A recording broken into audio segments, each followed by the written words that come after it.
Luto ako ng tinula. Linisa ko na yung manok, tsaka nilagay ko na yung lemongrass. Yan, lagay ko na rin yung sayote. Kasi, para sabay na silang maluto. So, ayan. Kasi yan ang ulam natin ngayon. Ito yung aking sayote, guys. Wala nang malunggay, wala nang dahon.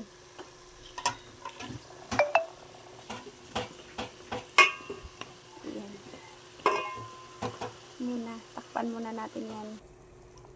Hello po guys, ayan na guys. So, nilagyan ko na siya ng sabaw ang aking tinula. O di ba? Ang daming sabaw. Sayote, gulay at saka yung lemongrass. Wala tayong malunggay ngayon.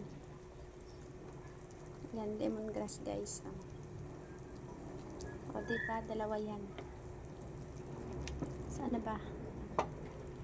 Ayan. Ito yung ulam namin guys. Sabaw tayo.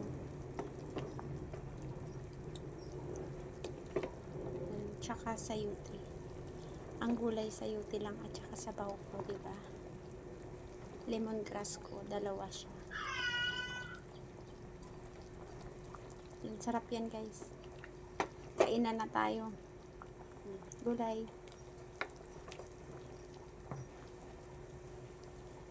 Yung chicken. Ayan, yun lang po guys. Maraming salamat sa panood. Bye-bye!